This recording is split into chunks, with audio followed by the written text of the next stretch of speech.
오늘은 갈라디아서 1장 6절부터 10절까지 말씀을 가지고 좀 은혜를 나누고자 합니다.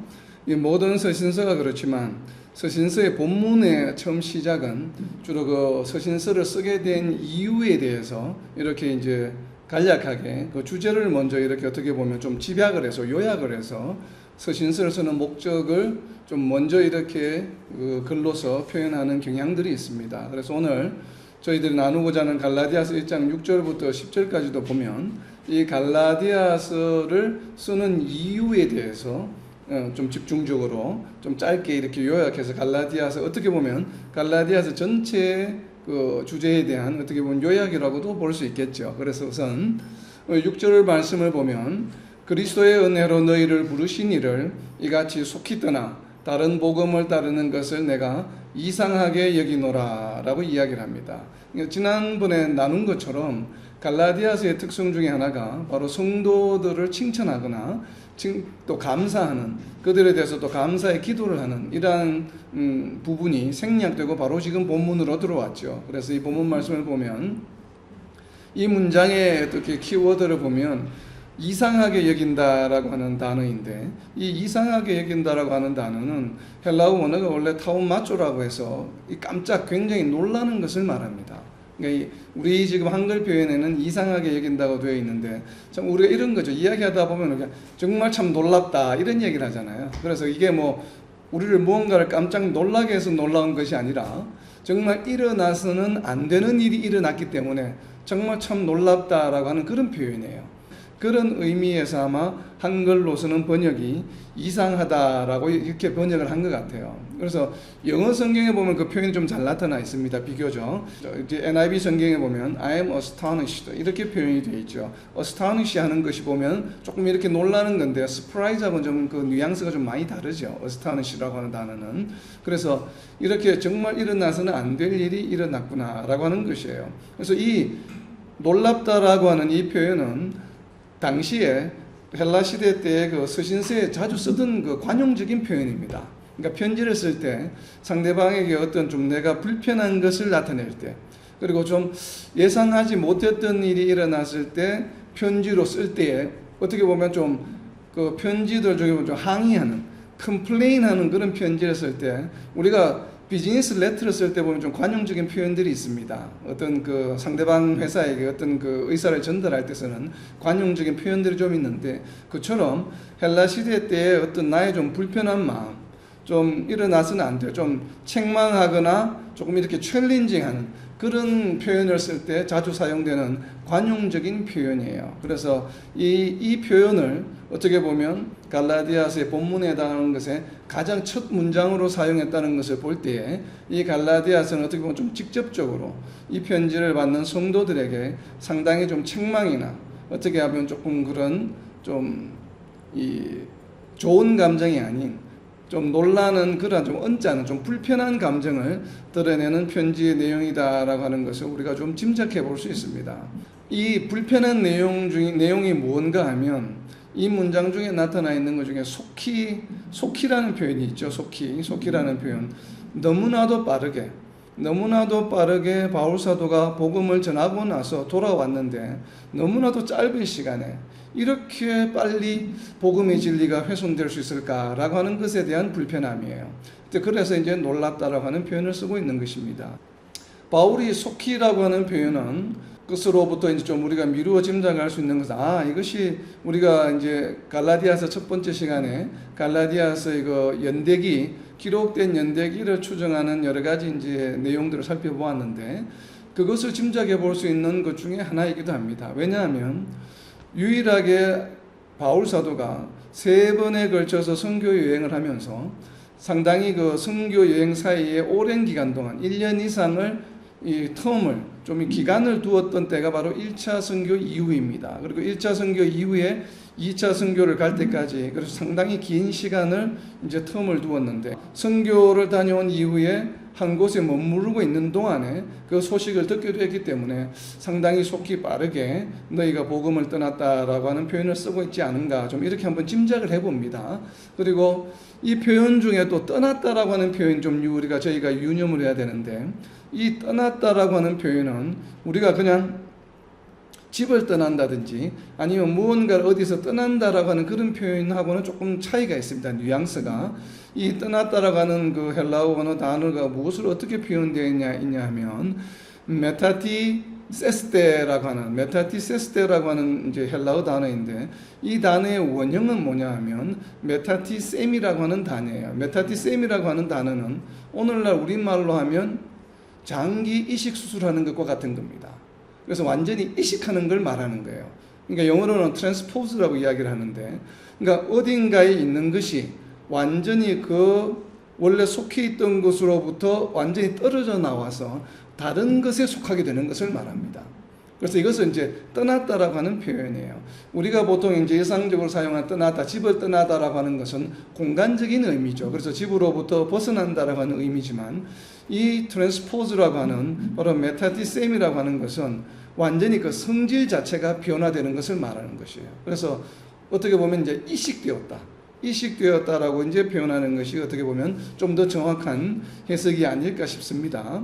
그래서 이 할례를 받는다고 하는 것이, 그러니까 단순히 어떤 일상 중에 신앙생활 중에 하나의 일탈로 보지 않는 것이에요. 지금 바울의 시각은 무언가 하면, 할례를 받는다고 하는 것은 그냥 우리가 신앙생활하면서 우리 자신도 모르게 그냥 무언가를 잘못을 할 때가 있잖아요. 우리가 죄를 지을 때도 있고, 이제 그런 수준의 잘못이나 일상 중에 발생할 수 있는 어떤 한 번의 일탈이나 이러한 잘못된 행동으로 지금 여기지 않아요. 그래서 이 할례를 받는다고 하는 것은 완전히 무엇을 말하냐면 완전히 복음을 부정하는 것으로 지금 여기고 있습니다. 바울 사도는. 그래서 이것이 굉장히 놀라운 것이에요. 그리고 이상하다고 여기는 것입니다. 지금 보면. 그래서 그렇게 표현하는데, 바로 떠났다고 하는 것을 우리가 그래서 좀 더 제대로 이해할 필요가 있는 것이에요. 그래서 이러한 배경은 무엇인가 하면, 바울에게는 오직 구원의 방도는 예수님밖에 없다는 것이에요. 우리가 요한복음 14장 6절에 있는 것처럼 예수께서 이르시되 내가 곧 길이요 진리요 생명이니 나로 말미암지 않고는 아버지께로 올 자가 없느니라. 이게 예수님이 하신 말씀이잖아요. 그러니까 예수님이 아니고서는 구원에 이를 수 있는 방법이 없는데도 불구하고 성도들이 할례를 받는다고 하는 것은 다르게 표현하면 무엇이에요? 율법을 지킨다는 얘기죠. 그래서 이미 율법으로서는 구원에 이를 수 없음을 명확히 선포하고 있는데도 불구하고 이 율법을 계속 지킨다고 하는 것은 복음의 진리를 제대로 수용하지 않고 복음의 진리를 받아들이지 않고 복음을 벗어나는 것이다 라고 지금 바울은 간주하는 것입니다. 그래서 이것은 할례를 받는다고 하는 것은 대단히 심각한 내용으로 지금 여기고 있는 것이죠. 그래서 우리는 이러한 것을 이제 이해할 때마다 우리의 신앙생활 가운데서도 우리가 무언가를 잘못하고 또 말씀을 전할 때도 우리 자신도 모르게 잘못 전하는 경우도 간혹 있습니다. 그런데 우리가 정말 조심해야 될 것은 복음의 진리에 영향을 주는 것은 어떠한 행동도 우리가 일상 중에 해서도 안 되고, 그리고 복음의 진리를 해치는 그러한 어떤 행동이나 또 우리가 모르게 이렇게 말씀을 전가하는 것도 우리가 해서는 안 될 일이죠. 그래서 우리가 특히나 말씀을 묵상하고 우리가 이해하고 전할 때는 굉장히 심도 깊게 여러 사람과 같이 미리 나누어 보기도 하고, 우리가 정말 제대로 이해했는지도 또 검증도 하면서 또 다른 성경 구조를 비교하면서 이렇게 검증하면서 그렇게 해서 이제 말씀을 나누는 것이 상당히 필요합니다. 그래서 우리가 말씀을 나눌 때는 항상 우리가 떨리는 마음으로, 떨리는 자세로 이렇게 해서 말씀을 전가하는 것이 필요하겠죠.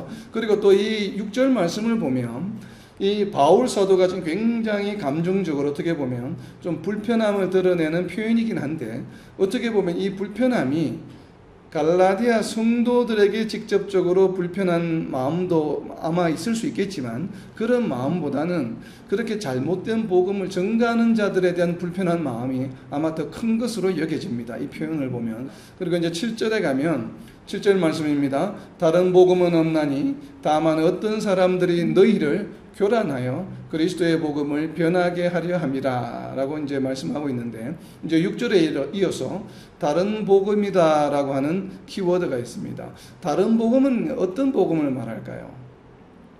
다른 복음은 복음의 성격이 약간 좀 우리가 어떻게 보면 어떤 그 진리를, 성경의 말씀의 진리 아니면 복음의 진리를 약간 좀 말씀에 근거해서 다르게 해석하는 것을 말할까요? 아니면 전혀 복음이 아닌 것을 말할까요? 전혀 복음이 아닌 것을 말하는 것이죠. 그래서 우리가 이 다른 복음이라고 하는 것을 잘못하면, 우리가 어떻게 보면 교단별로, 이렇게 감리교에서는 어떤 복음의 진리, 구원의 진리를 이렇게 해석을 하고, 또 뭐 침례교에서는 이렇게 해석을 하고, 장로교에서는 또 뭐 세례에 대해서 이렇게 우리가 또 해석을 하고, 이러한 수준의 어떤 그 해석상의 차이를 말하는 그런 복음을 말하는 것이 아니에요. 바울 사도에게는 이 할례를 행해야 된다고 하는 것은 이거는 복음이 아닌 것이에요. 그냥 아예. 그래서 갈라디아서를 제외하고는 이 다른 복음이라고 하는 단어를 사용하는 곳이 딱 한 군데만 있습니다. 이 한 군데를 한번 찾아보겠습니다. 고린도후서 11장 4절에 있습니다. 만일 누가 가서 우리가 전파하지 아니한 다른 예수를 전파하거나 혹은 너희가 받지 아니한 다른 영을 받게 하거나 너희가 받지 아니한 다른 복음을 받게 할 때 너희가 잘 용납하느니라. 아멘. 여기서 다른 복음이라고 하는 단어가 유일하게 이제 사용되고 있는 성경이 바로 고린도후서 11장 4절입니다. 고린도후서를 그대로 좀 펴놔 주세요. 다른 한 구절도 더 찾아야 되기 때문에. 근데 11장 4절에 보면 다른 복음에 대한 내용이 뭐냐 하면 다른 예수를 전파하는 것이에요. 그러니까 예수님이 아닌 다른 예수를 전파하는 경우가 간혹 있죠. 이단들이. 그러니까 이거는 이단을 말하는 겁니다. 다른 예수를 전파한다는 것은 복음의 진리인 예수님이 아닌 다른 예수를 전파하는 것이에요. 그리고 또 이 다른 복음은 무엇인가 하면 다른 영을 받게 하는 것이에요. 그러니까 성령이 아닌 영을 받게 하는 것이에요. 성령이 아닌 영은 무엇입니까?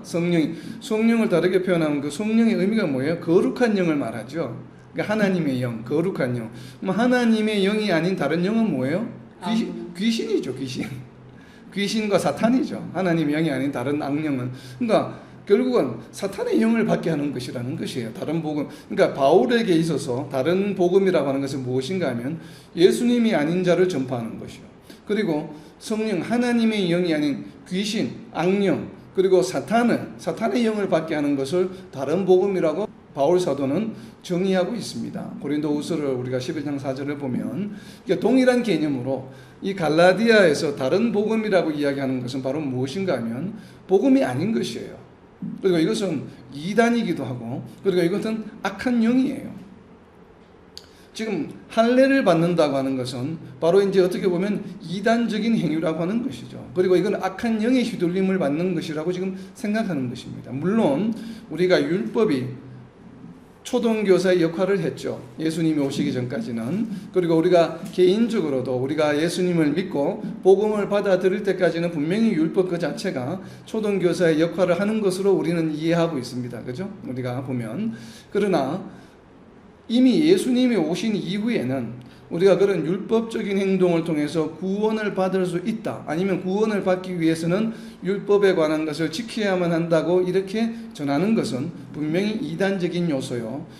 구원에 이르도록 인도하는 초등교사의 역할까지만을 하는 것으로는 괜찮지만, 그러나 그것이 구원의 한 부분이 된다라고 하는 것은 우리는 반드시 배격해야 되는 내용입니다. 그것은 분명히 이단적인 요소요, 올바른 복음이 아니다라고 지금 바울 사도는 이야기하고 있는 것이죠. 그래서 율법이 초등교사의 역할을 하는 것과 구원을 받을 수 있다고 하는 것은 완전히 다른 얘기죠. 그건 범주가 다른 얘기이기 때문에 우리는 그것을 좀 구별해서 이해할 필요가 있습니다. 그리고 오늘 본문 말씀 7절 중에 보면 어떤 사람들이다라고 이야기하는데, 이 어떤 사람들은 그야말로 어떤 사람을 말할까요? 그 정체성이 무엇일까요? 어떤 사람들은 우리가 지난번에 한번 알아본 것처럼 분명히 이 할례를 주장하는 사람들은 크리스찬 유대인, 그러니까 유대인에서 크리스찬으로 된 사람들일 것이라고 저희들은 생각을 하지 않습니까? 아마 가장 가능성이 높은 일이라고 생각을 하는데, 그렇다면 어쨌든 지금 현재 크리스찬 그룹에 교회 안에 있는 사람들이에요. 교회 안에 있는 사람들인데도 불구하고 바울 사도는 그러한 자들, 잘못된 복음을 전가하는 자들, 그리고 성도들을 잘못된 길로 인도하는 사람들을 무엇이라고 부르냐면 어떤 사람들이다라고 부르는데, 이 어떤 사람들의 그 배경, 뉘앙스는 어떤 것인가 하면 고린도후서 11장 14절에 그 내용이 있습니다. 고린도후서 11장 14절에 보면 이것은 이상한 일이 아니니라. 사탄도 자기를 광명의 천사로 가장하나니. 15절입니다. 그러므로 사탄의 일꾼들도 자기를 의의 일꾼으로 가장하는 것이 또한 대단한 일이 아니니라. 그럼 그들의 마지막은 그 행위대로 되리라 라고 이야기합니다. 무엇이라고 부릅니까? 사탄의 일꾼들이라고 부릅니다. 비록 교회 안에 있다 할지라도 참된 복음의 진리를 해치는 자들은 누구라고 불러요? 바울은 사탄의 일꾼들이라고 부릅니다. 우리 대한민국에 지금 이러한 사탄의 일꾼들이 너무나도 많죠. 이름은 교회이지만, 교회 안에 있지만 추수꾼 해서 교회를 핍박하고 교회를 무너뜨리는 행위들을 하죠. 교회를 해치는 행위들. 그럼 교회를 해치는, 참된 복음의 진리를 해치는 무리들을 무엇이라고 부른다고요? 사탄의 일꾼들이라고 부르는 이유입니다. 왜냐하면 그들이 겉모양은 교회라고 부르고 또 참된 복음의 진리가 있다고 주장하지만, 그러나 그들이 하는 행위들이 무엇이에요? 교회를 해치고 교회를 무너뜨리는 행위들을 하기 때문에 우리는 사탄의 일꾼들이다라고 부를 수밖에 없는 것입니다. 그래서 복음의 진리를 해치고 복음의 전진을 방해하는 그 모든 행위를 하는 자들은 바울 사도는 무엇이라고 부르냐면 어떤 사람들인데, 그 어떤 사람들은 무엇이에요? 참된 복음의 진리를 따르는 자들과 구별하는 것이죠. 한 그룹으로 떼어놓는 것이에요. 그래서 어떤 사람들이다라고 이야기하고 이들을 사탄의 일꾼들이다라고 부르는 것이에요. 그리고 지금 바울 사도가 이야기하는 다른 복음은 빌립보서 1장 12절과 18절에서 이야기하는 그 복음과는 조금 다릅니다. 빌립보서를 읽다가 보면 우리가 빌립보서 1장 12절에서 18절에는 무엇이 있냐면 바울이 옥에 갇히니까 그것을 그 시기를 이용을 해서 바울을 시기해서 순수하지 않은 의도로 복음을 전가하는 자들이 있었죠. 그렇죠. 바울은 비록 그러한 복음 전거를 하더라도 자기는 그 복음 전거를 기뻐한다라고 이야기합니다. 이것은 무엇인가 하면 복음의 진리를 전가하지만 그 동기가 좀 순수하지 않은 것을 말하는 것이에요. 그러니까 이것과는 다른 것이죠. 참된 복음을 전하는데 복음의 동기가 순수하지 않은 것과 다른 복음을 전하는 것과는 완전히 다른 것이에요. 그래서 비록 동기가 순수하지 않다 하더라도 참된 복음을 전하면 그거는 괜찮은 거죠. 어쨌든 복음이 전거되는 것이기 때문에. 그러나 이 갈라디아서에서 이 본문에서 이야기하고 있는 것은 복음의 진리를 전가하는 것이 아니라 거짓된 복음을 전가하는 것이기 때문에 지금 바울 사도가 다른 복음이다라고 이제 문제 제기를 하고 있는 것입니다. 그래서 이것이 바로 다른 복음이 바로 어떻게 보면 갈라디아서를 쓰게 된 그 참된 이유이죠. 그래서 지금 6절과 7절에 이어서 다른 복음에 대하여 이야기를 하고 있는 것입니다. 그리고 이젠 더불어서 무엇을 이야기하고 있냐면 복음의 참된 복음이 무엇인지를 부연해서 설명하고 있습니다. 갈라디아 교회에 발생했던 이 다른 복음을 이제는 좀 논증적으로, 조금 어떻게 보면 이론적으로 설명하기 위해서 뒷받침해서 이어서 설명하고 있는 구절이 바로 8절입니다. 8절 말씀해 보면 그러나 우리나 혹은 하늘로부터 온 천사라 할지라도 우리가 너희에게 전한 복음 외에 다른 복음을 전하면 저주를 받을지어다 라고 말씀하고 있는데, 바로 이것은 어떤 말씀이에요? 비록 바울 자신이, 그러니까 우리라고 하는 것은 누구를 말해요? 바울 자신을 말하죠. 바울과 바나바, 그러니까 갈라디아 교회에 복음을 전한 그 사람들을 말하겠죠. 그리고 또 다른 측면에서는 지금 이 갈라디아서 서신을 쓰고 있는데 1절에 보면 무엇이라고 해서요? 나와 함께 있는 모든 자들이기 때문에 지금 현재 이 바울 사도와 함께 있는 자들을 이야기할 수도 있겠지만, 아무래도 이제 수신자를 중심으로 생각을 하면 갈라디아 교회에 가서 복음을 전하는 자들로 우리가 조금 좁혀서 생각하는 것이 필요하겠죠. 그렇다면 바울과 바로 바나바가 되겠죠. 그래서 이런 사도들이나 혹은 아니면 사도들을 넘어서 직접 하늘로부터 온 천사를 할지라도 우리가 너희에게 전한 복음 외에 다른 복음을 전하면 어떻게 된다고요? 저주를 받을 것이다 라고 이야기를 하고 있습니다. 그래서 잘못된 복음을 전거했을 때에 받게 되는 그 결과를 지금 강력하게 이야기하고 있는 것이죠. 그 결과는 무엇이에요? 저주를 받는다라고 이야기하고 있는 것입니다. 그러면 바울 사도가 전한 복음은 무엇이에요? 바울 사도가 전한 복음은 당연히 예수 그리스도가 구원을 받기 위한 유일한 통로요, 길이다, 진리라고 하는 것을 전했을 테고, 그리고 더불어서 바울 사도는 아마도 이 예수님에 대한 믿음의 어떤 그 구원의 진리를 전하면서 율법에 대해서도 아마 복음을 전한 것으로 추정이 됩니다. 물론 갈라디아 교회는 1차 선교 여행 때 전했기 때문에 우리가 정확하게 추정할 수는 없지만, 그러나 사도행전 21장 21절을 보면 아마도 이제 사도행전 21장 내용은 아무래도 3차 여행 때 이제 이야기이기 때문에, 물론 1차까지 이렇게 우리가 추론해서 하는 것은 좀 무리가 있을 수도 있지만, 그러나 기본적으로 아마 사도 바울이 복음을 전하면서 이것을 전했던 것 같아요. 내가 이방에 있는 모든 유대인을 가르치되 모세를 배반하고 아들들에게 할례를 행하지 말고 또 관습을 지키지 말라 한다 함을 그들이 들었도다. 아멘. 사도 바울이 지금 이제 어큐즈를 당하는 거예요. 조금 이렇게 고소를 당하는 장면인데, 근데 유대인을 가르칠 때 뭐라고 가르치냐면 모세를 배반하다라고 아마 가르쳤다고 그 사람들은 어큐즈가 지금 고소하는 사람들이 그렇게 이해를 했습니다. 이 얘기는 무엇인가 하면 모세를 상징하는 것은 바로 이제 율법이죠. 모세를 통해서 율법이 주어졌기 때문에. 그래서 아마 사도 바울이 율법을 지키지 않아도 된다, 지키지 말라라고 아마 그것에 연연히 하지 말라라고 이제 아마 전한 것 같아요. 그래서 이제 모세를 배반한다라고 지금 이야기하고 있고, 그리고 이스라엘 민족들에게 아들들에게 무엇을 이야기했냐면 할례를 받지 말라고 이야기했어요. 그래서 할례를 받지 말고 또 무엇이라고 이야기했냐면 관습을 지키지 말라. 그러니까 유대인의 관습을 지키지 말라고 하는 것이에요. 왜냐하면 유대인의 관습이 당연히 그냥 어떻게 뭐 예의 범절을 잘 지키기 위해서 아니면 윤리적인 생활을 하기 위해서 지키는 관습이라면 그냥 삶의 일부분이기 때문에 그건 큰 의미 뭐 문제될 게 없죠. 그런데 유대인들이 지키는 그 주이시들이 지키는 유대 관습은 뭔가 하면 율법을 완전하게 지킴으로 인해서 구원에 이를 수 있다고 생각하는 그러한 뒷배경이 있습니다. 그러한 마음들이 있기 때문에 그것을 너무 연연해 하면서 유대인 관습에 너무 얽매이지 말라라고 지금 사도 바울은 아마 선교 여행 중에 계속 방문하는 곳마다 이렇게 전파한 것 같아요.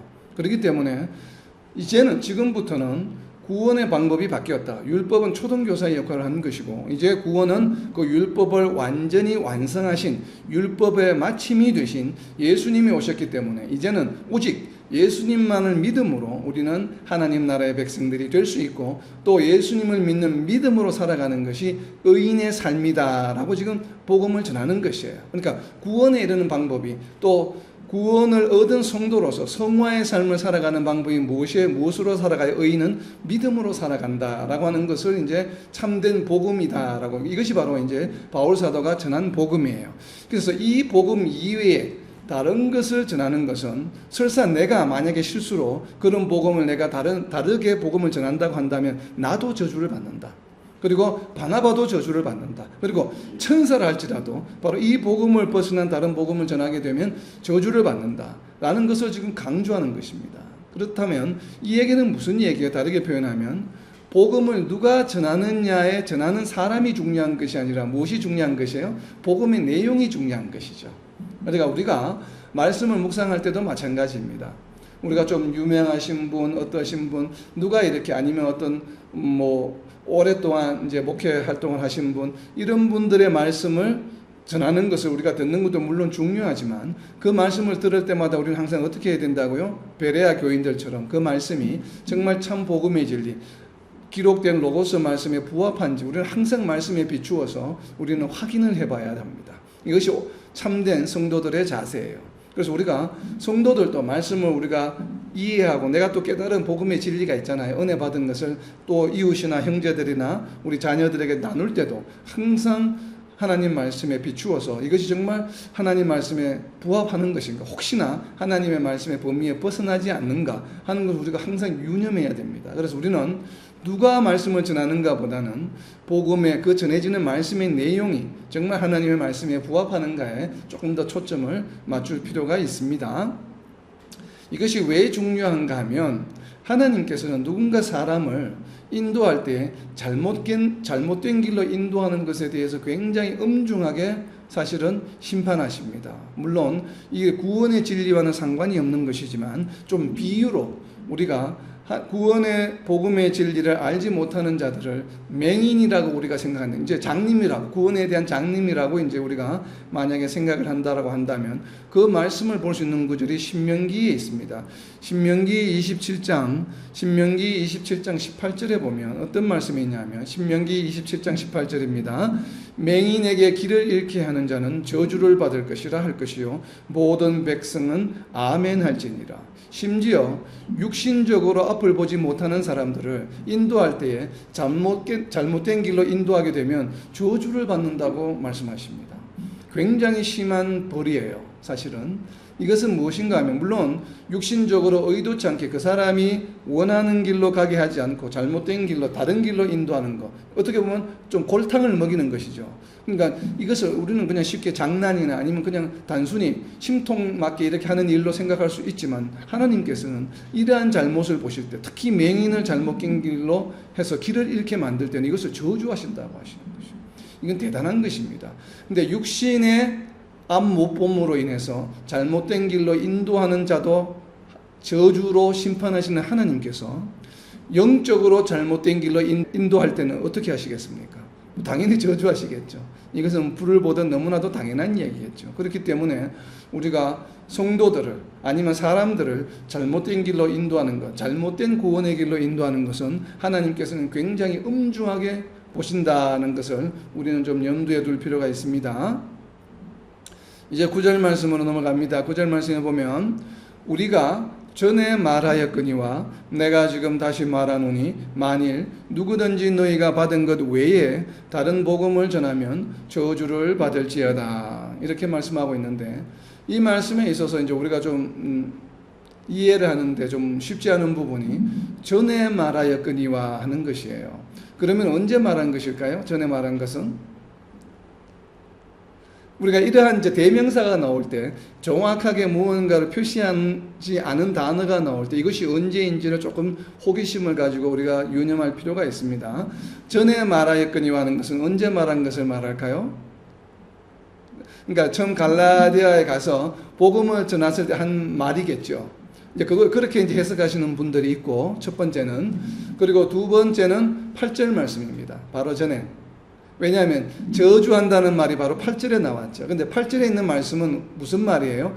8절에 있는 말씀은 실제로 일어난 일입니까? 아니면 가정에 의한 표현입니까? 가정에 의한 표현이죠.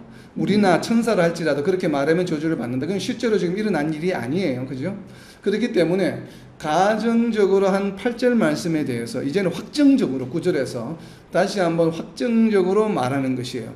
그래서 우리가 전에 말하였거니와 이것은 두 가지가 다 가능한 겁니다. 그런데 특별히 이제 전에 말하였다라고 하는 이 헬라어 언어가 뭐냐 하면 프로에이레카멘이라고 하는 단어예요. 프로에이레카멘이라고 하는 단어인데 이 원어는 뭐냐 하면 프로에이폰이라고 하는 단어예요. 프로에이폰이라고 하는 단어는 영어로 표현하면 to say before, 바로 앞서서 이전에 말한 것, 이런 뜻이에요. 그러니까 to say before.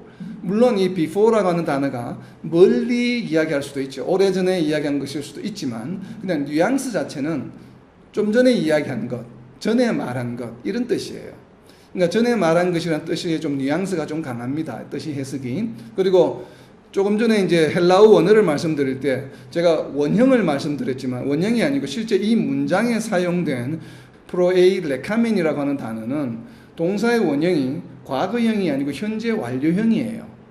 그러니까 현재 완료형 형태로 표현된 단어입니다. 물론 현재 완료형이 과거의 경험을 나타낼 때 표현하기도 합니다만, 그러나 대체적으로 현재 완료형에 많이 쓰이는 것은 조금 전에 한 일이 현재까지 이어지는 일일 때 많이 표현을 합니다. 물론 헬라어에서는 과거형이 확정된 일을 나타내는 일이기 때문에 시간적인 개념이 조금 많이 나타나지 않는 문법을 가지고 있긴 합니다만, 그래도 이렇게 완료형으로 표현했다는 것은 뉘앙스는 지금 최근에 내가 말한 것, 어떻게 보면 8절에서 이야기한, 내가 조금 전 앞서 말한 것처럼 내가 지금 다시 말한다. 8절에 말한 얘기를 내가 지금 다시 말하는데, 만일 누구든지, 그러니까 표현이 좀 비슷하잖아요. 앞절에 8절에 보면 우리고 있었고 천사도 있었잖아요. 그래서 그것을 이어받아서 하는 얘기가 바로 만일 누구든지, 그러니까 누구든지는 누구예요? 바로 우리나 천사를 말하겠죠. 누구든지 너희가 받은 것 외에 다른 복음을 전하면 저주를 받을지어다 라고 이제 표현하고 있는 것이죠. 그래서 이 구절을 이해할 때 전에 말하였다는 것은, 물론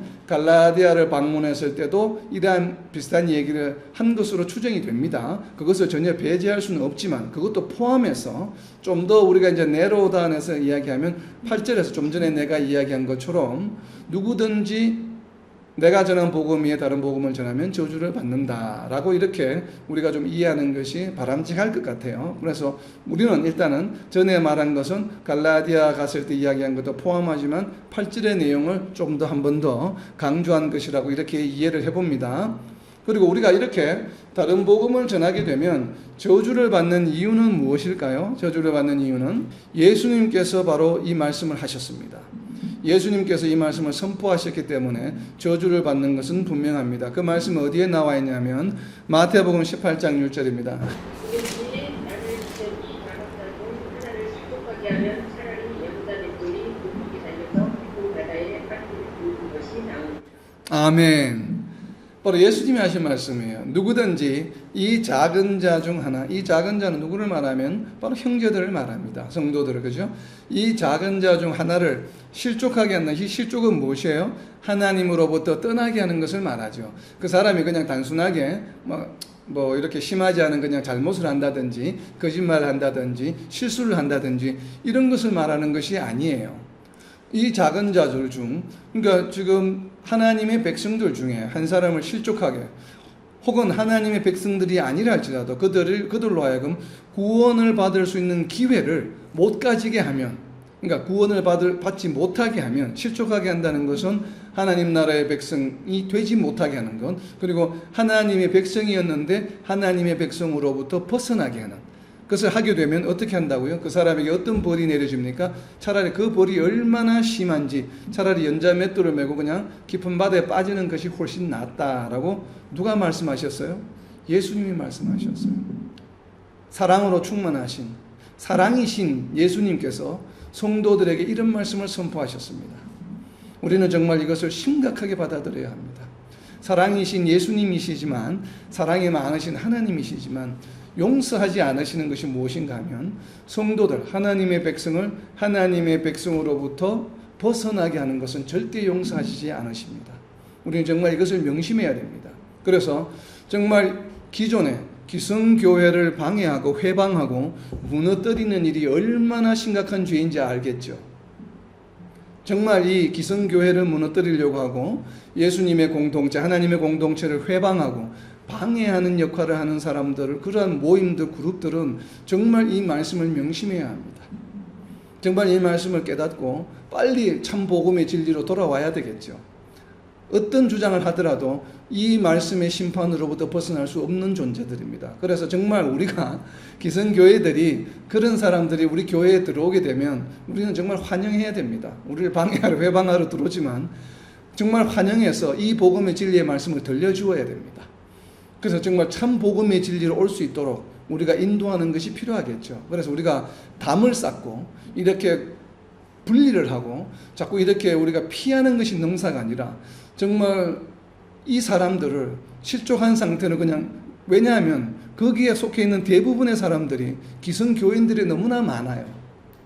기성 우리 크리스찬들이 많기 때문에 그들을 빨리 제자리로, 복음의 참 진리로 되돌아오게 하는 것도 어떻게 보면 우리 참된 하나님의 백성들의 어떻게 보면 주어진 책무가 아닌가 생각을 합니다. 그래서 우리가 너무 두려워하거나 위협적으로 느끼거나 그러지 말고, 우리가 정말 말씀으로, 말씀의 복음의 진리로 철저히 무장을 해서 그러한 실족한 자들을 정말 제대로 된 길로 인도하는 것도 대단히 중요한 일이겠죠.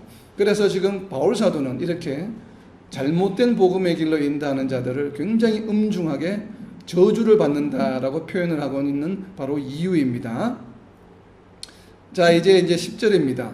10절이 이제 어떻게 보면 좀 상당히 어려운 구절인데 10절의 내용을 보면 이제 내가 사람들에게 좋게 하랴 하나님께 좋게 하랴 사람들에게 기쁨을 구하랴 내가 지금까지 사람들의 기쁨을 구하였다면 그리스도의 종이 아니니라 이렇게 말씀하고 있는데 이건 어떤 의미예요? 사람들에게 좋게 하고 사람들에게 기쁨을 구하는 것은 어떤 것을 말해요? 이 이야기는 같은 얘기일까요? 다른 이야기일까요? 그러면 좀 질문을 바꿔봅니다. 사람들에게 좋게 하는 것과 사람들에게 기쁨을 구한다 라고 하는 것은 같은 의미일까요? 다른 의미일까요? 같은 것으로 이해가 되죠. 당연히 같은 것으로 이해가 됩니다. 뭐 언뜻 보면 저도 같은 것일 수도 있습니다. 얼마든지 같은 일일 수가 있죠. 같은 일일 수가 있는데 이 문장의 내용을 보면 지금 이 문장에는 몇 가지의 내용이 나옵니까? 몇 가지의 테마 주제가 나와요? 10절에는 4개가 나오나요? 네. 어떻게 4개가 나와요? 사람들 좋게 하는 거, 네. 하나님을 좋게 하는 거, 네. 사람을 기쁘게 하는 거, 하나님을 기쁘게 하는 거. 네. 자, 근데 문장을 우리가 잘 이해를 해야 됩니다. 그래서 이것이 우리가 이제 성경을 읽을 때 성경을 표현하는 것 중에 이걸 뭐라고 표현하냐면 rhetorical impression이라고 이야기합니다. 반어적 표현. 그러니까 질문이죠. 좋게 하랴 이렇게 하니까 하랴 하니까 이게 질문이죠. 근데 사실은 궁금해서 몰라서 질문하는 게 아니죠. 좋게 하랴라고 하는 것은 무엇이에요? 그렇게 절대 하지 않는다라고 하는 것에 대한 반대적인 표현이죠. 좋게 하랴. 그래서 이것은 무엇이냐면 내가 사람들에게 좋게 하랴 하나님께 좋게 하랴는 것은 같은 문장이죠. 내가 사람들을 좋게 할 거냐 아니면 하나님을 좋게 할까? 그 답은 뻔하죠. 하나님을 좋게 한다는 것이죠. 하나님을 좋게 한다는 표현을 한 문장으로 이야기하는 것이죠. 내가 하나님을 좋게 하겠니? 하나님을 좋게 하겠니? 내가 사람을 좋게 하겠니? 하나님을 좋게 하겠니? 이건 한 문장이에요. 그죠? 한 문장으로. 근데 답은 뭐예요? 이미 정해진 답이죠. 당연히 하나님을 좋게 한다라고 하는 것이고, 두 번째는 뭐예요? 내가 사람들에게 기쁨을 구하랴, 하나님께 구하랴 하는 내용. 이제 하나님께 구하랴고 하는 것은 빠져 있죠. 뒤에는 보면. 그리고 뒤에는 무엇이에요? 사람들에게 기쁨을 구하랴? 이 말은 뭐예요? 내가 사람들에게 기쁨을 구하겠니? 아니다라는 것이죠. 하나님으로부터 기쁨을 구한다라고 하는 내용을 반어적으로 표현한 것이에요. 그래서 이것을 우리가 이제 rhetorical impression이라고 반어적 표현이라고 쓰는데, 이 10절 문장에는 이제 두 가지 내용이 있습니다. 그래서 사람들에게 좋게 하랴, 하나님께 좋게 하랴. 이제 좋게 한다는 표현과, 그리고 두 번째는 기쁨을 구하는 것이에요. 내가 사람들에게 기쁨을 구하겠느냐, 아니면 하나님께 기쁨을 구하겠느냐. 근데 표현에 뉘앙스가 무슨 차이가 있냐면, 앞에 있는 좋게 하랴에는 나오지 않은 부사 하나가 뒷문장에 기쁨을 구하려 하는 것에는 나오는 부사가 있습니다. 어떤 부사가 있습니까? 지금까지라고 하는 부사가 있죠. 거기에 동그라미 좀 쳐놓으세요. 우리가 이제 예민하게 좀 센시티브하게 문장을 읽을 때 이것을 보아야 합니다. 자, 이 지금까지라고 하는 것은 헬라어 원어로 뭐냐면 에띠라고 하는 단어예요. 에띠라고 하는 단어는 영어로 이제 번역하게 되면 still이에요. still. 그러니까 이 still, 지금까지라고 하는 것은 이 의미는 무엇이에요? 없던 것이 지금 새로 하는 것입니까? 아니면 원래 있던 것이 계속 진행되던 것이 지금은 멈추어지고 안 하는 것을 말하는 것이에요. 지금까지라고 하는 것은 내가 지금 봐요. 지금까지 사람들의 기쁨을 구하였다면 하는 것은 무엇이에요? 바울 사도가 이전에는 사람들의 기쁨을 구했다는 얘기죠. 내가 지금까지도 사람들의 기쁨을 구하였다면 그리스도의 종이 아니다라고 이야기하는 것이에요. 표현은 이해가 됩니까? 왜 굳이 지금까지라는 표현을 썼냐 하면 예전에는 사람들의 기쁨을 구한 적이 있어요. 그래서 지금까지도 내가 사람들의 기쁨을 구하였다면 그리스도의 종이 아니야. 그렇다는 얘기는 반대로 이야기하는 무엇이에요? 예전에는 사람들의 기쁨을 구했지만 지금은 나는 사람들의 기쁨을 구하지 않아 라고 하는 것이에요. 그런 뉘앙스로 지금 표현을 쓰고 있는 것입니다. 그래서 두 번째는 하나님께 기쁨을 구하려는 말이 생략된 것입니다. 사람들에게 기쁨을 구하랴. 내가 지금까지 사람들의 기쁨을 구하였다면 그리스도의 종이 아니니라 라고 이야기하는 것이에요. 그러면 바울 사도에게 있어서 지금과 이전에 변화된 차이는 무엇이 있어요? 이전엔 했던 것을 지금 하지 않는 것은 무엇이에요? 이전에 바울 사도가 무엇을 했습니까? 크리스찬이 되기 전에는 크리스찬들을 핍박했죠. 크리스찬들을 왜 핍박했습니까? 유대인으로서 크리스찬들을 핍박하는 것이 누구의 기쁨이었어요? 유대인들에게는 기쁨이었죠. 유대인들에게는. 그러니까 바울 사도가 유대인들에게 기쁨이 되는 행동을 굉장히 열성적으로 했습니다. 누구보다도. 그래서 지금까지도 내가 그것을 계속 한다면 나는 그리스도의 종이 아니다라는 것이에요. 그렇다면 바울 사도가 크리스찬들을 핍박한 근본적인 이유는 무엇 때문에 핍박을 했습니까? 바로 율법을 지키기 위함이었죠. 왜냐하면 크리스찬들이 율법에 위배되는 지금 행위를 하고 있기 때문에 사람을 메시아라고 이야기하고 있거든요. 하나님이라고 이야기하고 있거든요. 그리고 율법으로부터 자유하다고 이야기하고 있거든요. 예수님이 율법을 완성했다 그러고 율법을 폐하셨다고 이야기하는데 그렇게 말씀하신 예수님을 믿는다고 하니까 유대인들에게는 이것이 용납이 되지 않는 것입니다. 자기네들이 목숨처럼 소중하게 여기는 모세의 율법을 폐하고 또 그것이 완성되었다고 이야기하고 지금은 너희가 그것을 지킬 필요가 없다고 이야기를 선포를 하고 있으니까 바울 사도가 그것을 에 의해서 이제 크리스천들을 핍박한 것입니다. 그 핍박하니까 유대인들은 어떻게 했어요? 그 핍박하는 바울을 보고 기뻐했죠. 사도 바울이 제대로 이제 하나님의 일을 하고 있구나. 율법대로 잘 행하고 있구나. 이것이 바로 지금 바울 사도가 내가 지금까지 사람들의 기쁨을 구하였다면 할 때 이 사람들은 누구예요? 유대인들을 말하겠죠. 유대인들의 기쁨을 구하였다면 당연히 그리스도의 종이 아니죠. 그렇기 때문에 그리스도의 종이 아닌 것입니다. 그래서 이 기쁨이 되었다고 하는 것은 무엇을 말하냐면 율법을 지켜 행하는 것을 말해요. 율법을 지켜 행하는 것. 그러니까 할례를 받는 것을 말하는 것이죠. 내가 만약에 유대인들을 기쁘게 하기 위해서 혹은 지금 이 갈라디아 성도들에게 핍박하고 갈라디아 성도들을 혼란케 하는 유대인 크리스천들이 자신들과 같이 할례를 받아 라고 하면 오케이, 그렇게 받는 것도 괜찮아 라고 내가 만약에 이야기한다면 그들을 기쁘게 하는 것이죠. 유대인 크리스천들을. 그러니까 만약에 그들을 기쁘게 하기 위한다면 나는 그리스도의 종이 아니다라고 하는 것이죠. 왜냐하면 전구절에 살펴본 것처럼 다른 복음을 전하는 것은 그것은 다른 복음이 때문에 그래요. 다른 복음을 전하는 자는 저주를 받기 때문에. 그래서 나는 그리스도의 종이 아닌 것이 되는 것이에요.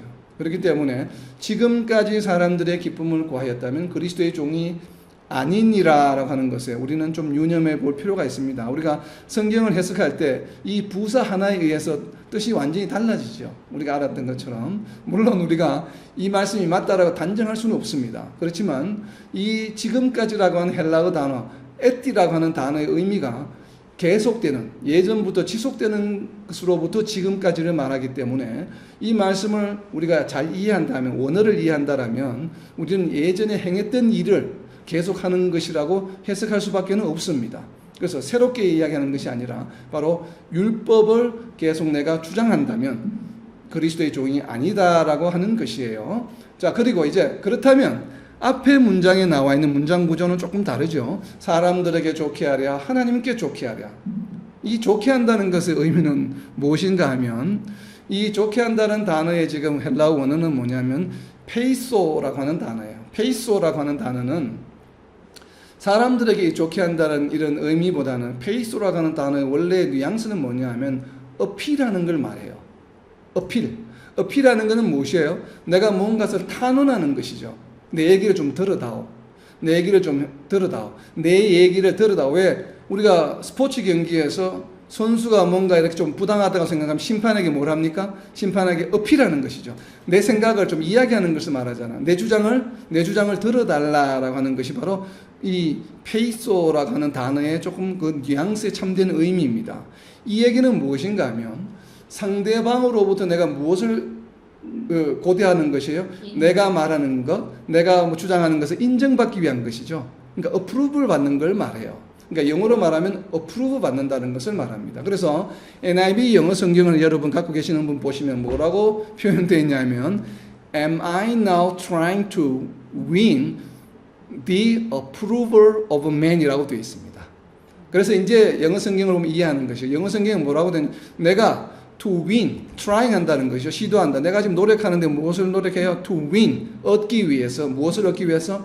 the approval of man. 사람들의 approval을 얻기 위해서 내가 지금 노력하는 것이냐? 아니다 이 말이에요. 그러니까 approval로, 왜 이걸 approval로 번역을 했지? 우리는 우리말에는 좋게 하려는데 이렇게 좀 의아하게 생각하는 이제 우리 성도들이 있을 수 있는데 이 approval의 뜻입니다. 원래 뉘앙스가 헬라어 원어 자체의 의미가 원어 자체가 바로 어필한다는 뜻을 가지고 있기 때문에 페이소라고 하는 단어가 그래서 영어 성경에서는 의역을 해놓은 성경인데도 불구하고 approval이라고 번역을 한 것입니다. 이건 번역을 잘 하신 것 같아요. 그래서 그러니까 상대방으로부터 인정받기 위한 것이에요. 그러니까 그 사람을 무조건 이렇게 좋게 뭔가 잘 되게 해주기 위한 것이 아니라 동의를 얻기 위한 것이에요. 그래서 내가 만약에 갈라디아 성도들 너희들로 하여금 할례를 받는 것을 인정한다라고 한다면 지금 너희들로 하여금 할례를 받으라라고 권면하는 지금 유혹하는 자들의 무엇이에요? 그 사람들의 무엇이에요? 어프루벌 받는. 그러니까 그 사람들에게 그래서 이제 한글로서는 조금 그 사람들에게 좋게 하랴. 그러니까 다르게 표현하면 뭐냐? 잘 보인다는 얘기죠. 그 사람들에게 내가 잘 보이게 하기 위해서 할 것이냐, 아니면 하나님의 어프로벌을 받을 것이냐. 그러니까 하나님의 인정을 받을 것이냐, 사람의 인정을 받을 것이냐. 무언가를 주장하는 사람들이 있어요. 그 사람들의 주장을 내가 오케이 맞아, 네 생각이 맞아라고 한다는 것은 무엇이에요? 나로 하여금 그 사람들로 하여금 나를 인정하게 하는 것이죠. 자기네들과 같은 무리로 인정하게 하는 것을 말하는 것이에요. 그러니까 결국 사람들에게 잘 보이는 것을 말하는 것이죠. 그래서 이것을 좋게 하려고 하는 것은 바로 무엇인가 하면 그 사람들 마음에 들려고 하는 것을 말하는 것이에요.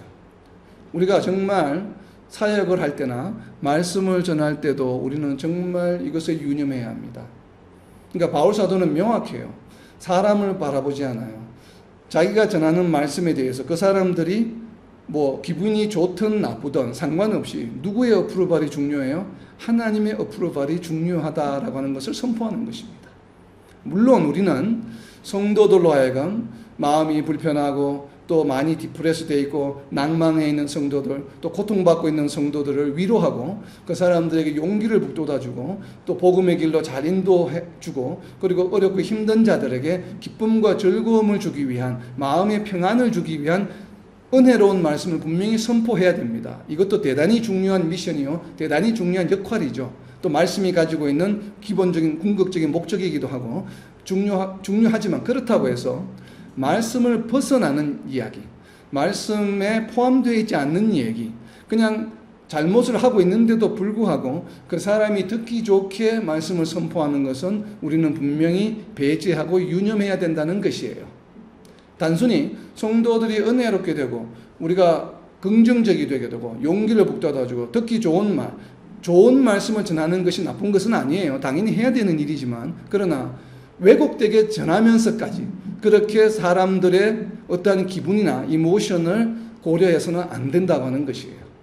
그러니까 비록 말씀을 들을 때 가슴에 찔리기도 하고 또 그 말씀 때문에 시험에 들 수도 있지만 그러나 잘못된 것이 있을 때는 반드시 말씀으로 올바르게 권면하는 것이 맞다라고 하는 것을 지금 이 10절을 통해서 이야기하고 있는 것입니다. 그래서 사람의 어프로발을 받을 것이냐 하나님의 어프로발을 받을 것이냐 대답은 정해져 있는 것이죠. 하나님의 어프로발을 당연히 추구하고 받아야 된다는 것을 지금 이 말씀을 통해서 강조하고 있는 것입니다. 그리고 이제 기쁨을 구한다고 하는 것은 바로 율법에 관한 이야기이죠. 그래서 앞에 말하고 있는 사람들에게 좋게 하랴 하나님께 좋게 하려고 하는 것은 조금 넓은 의미에서 총체적인 표현이죠. 그러니까 기본적인 어떻게 보면 펀더멘탈에 관한 것이에요.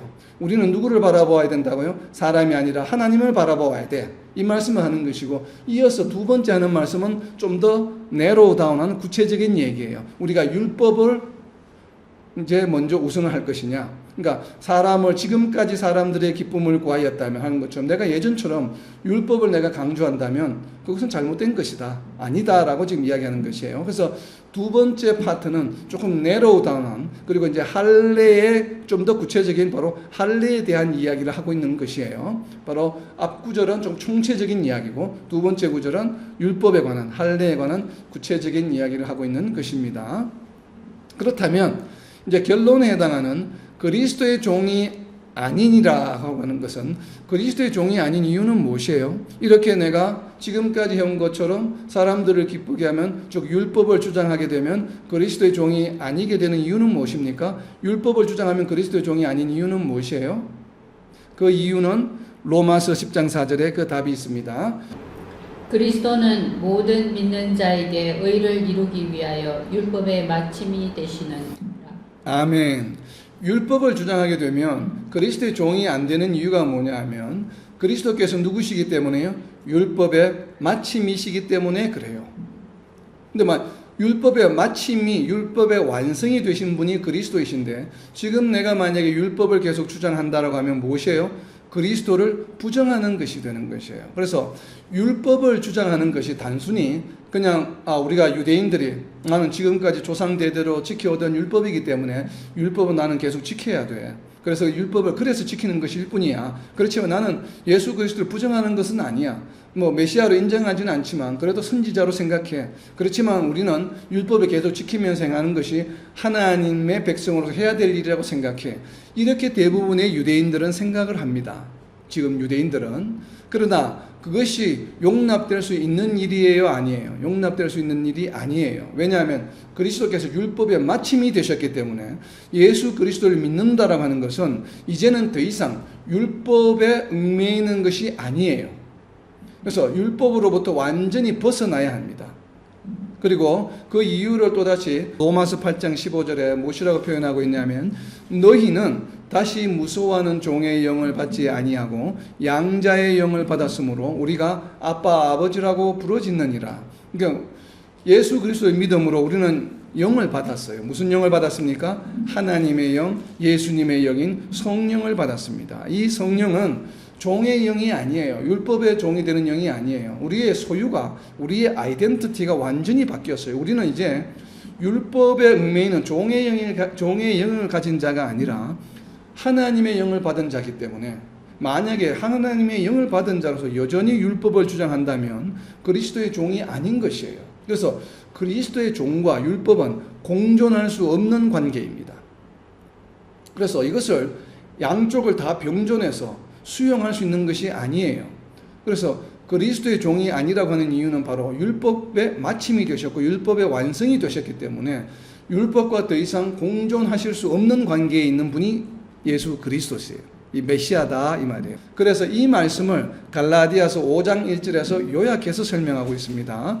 갈라디아서 5장 1절입니다. 갈라디아서 5장 1절은 바로 이제 성도들에게 권면하는 파트죠. 성도들에게 이제 권면하는 파트, 성화의 삶을 살기 위한 권면하는 파트의 첫 번째 구절이 무엇으로 되어 있냐면 갈라디아서 5장 1절입니다. 그리스도께서 우리를 자유롭게 하려고 자유를 주셨으니 그러므로 굳건하게 서서 다시는 종의 멍에를 매지 말라라고 하는 것이에요. 왜요? 우리에게 종의 영이 아닌 그리스도의 영, 하나님의 영, 거룩한 영, 성령을 우리에게 주셨기 때문에 더 이상 종의 멍에를 매지 말라라고 말씀하시는 것이에요. 그래서 그리스도께서 우리를 자유롭게 하셨다는 것은 무엇으로부터 자유롭게 하신 것이에요? 율법으로부터 자유롭게 하신 것이죠. 왜냐하면 율법의 마침이 되셨기 때문에, 율법을 완성하셨기 때문에 이제 우리는 율법으로부터 자유로운 존재예요. 더 이상 율법의 종이 아니에요. 이렇게 우리에게 자유를 주셨기 때문에 우리는 굳건하게 서서 다시는 종의 멍에를 매지 말라라고 하는 것이에요. 그래서 우리가 정말 예수 그리스도가 아닌 다른 어떠한 것도 우리가 구원받는 것과 연계해서 주장해서는 안 됩니다. 그래서 어떤 또 교단 그룹 중에서는 유독에 또 방언을 강조하시는 분도 있고, 또 어떤 또 교단 그룹 중에는 사도성을 또 강조하는 여러 이 그룹들이 생겨나죠. 그것이 마치 구원을 받는데 필요한 것처럼, 그리고 다른 교단에는 구원이 없고 우리에게만 구원이 있다라고 이렇게까지 주장한다 이 말이에요. 그런데 이러한 주장들은 무엇이에요? 전부 다 예수 그리스도로 인하여 예수 그리스도를 통해서만 구원을 받을 수 있는 복음의 진리를 벗어나는 주장들이에요. 그런데 오늘 우리가 이제 이 갈라디아서 1장 6절부터 10절까지 말씀을 우리가 묵상해 본 것처럼 정말 복음의 진리인 예수 그리스도를 벗어난 것에 어떠한 다른 것을 추가하는 복음은 우리는 전부 배제를 해야 합니다. 그래서 복음의 진리는 예수 그리스도 외에는 없다라고 하는 것을 지금 바울 사도가 갈라디아 성도들에게 강조하는 것이에요. 그래서 우리가 정말 이 말씀의 진리를 꼭 붙들고 우리가 성도의 삶을 살아가는 가운데 어떠한 다른 유혹이 올지라도 어떠한 다른 아무리 논리적으로 화려하게 말씀을 이렇게 잘 또 유혹하면서 설명한다 할지라도 예수 그리스도를 벗어난 어떠한 복음의 진리, 예수 그리스도 입에 어떠한 단어가 추가되는 그러한 복음의 진리를 주장한다고 한다라면 우리는 그것을 완전히 배격하는 그러한 삶을 살아가야만 합니다. 그래서 정말 복음의 참 진리를 잘 깨닫고 어떠한 그러한 공격에도 두려워하지 않고 담대하게 나서서 오히려 더 적극적으로 나서서 그들을 올바른 길로 인도할 수 있는 저와 여러분 그리고 이 땅에 있는 모든 하나님의 백성들이 되시기를 예수님의 이름으로 선포합니다. 네.